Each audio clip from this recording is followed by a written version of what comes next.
Now it's important to realize that those intervals hold true anywhere that you can place them on the guitar or any musical instrument.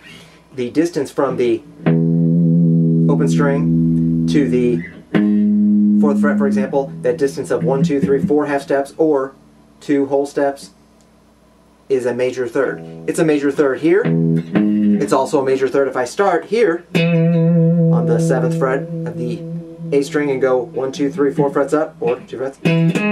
That's also a major third. This is a major third. This is a major third. This is a major third.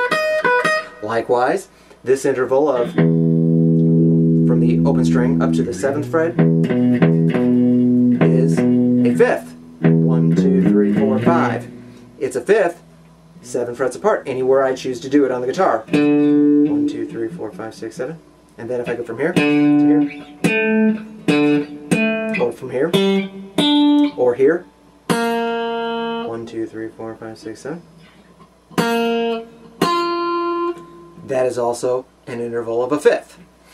Now the tricky thing about the guitar is that if I put it all on one string linearly, like it is laid out on a piano, it's easy to see because you can literally see the distance between any 2 frets on one string. However, the guitar can play the same note in more than one place, so intervals need to be able to be seen across strings as well. Here's an example. We're going to start on the 5th fret, this A. We're going to play an interval of a 5th on the bottom E string. So, in order to play 5th, we know we have to go up 7 frets from the 5th fret. So we start on A, and then we go 1, 2, 3, 4, 5, 6, 7. That brings us up to the E at the 12th fret. 12 minus 7 brings us back to 5. So we know that this is a distance of a 5th. The interval between this note and this note is a 5th. However, we can also play this note 5 frets back, 1, 2, 3, 4, 5, and 1 string over. So instead of going A, B, C, D, E, we can also go A, B, C, D, E. So that's also a 5th. 2 frets apart and 1 string over. You can also do this.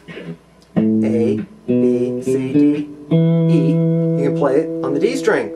So you could play it 1, 2, 3 frets back and 2 strings over is a 5th. So a 5th can be played here. Easy to see. A little bit harder to see. And then even harder to see. You really have to practice to get used to being able to visualize intervals anywhere on the fretboard so that you can get used to scale patterns and chord patterns as well, and be able to see, visualize intervals no matter where they are laid out on the guitar. So there you have a brief introduction to the concept of the interval and how to measure it on the guitar.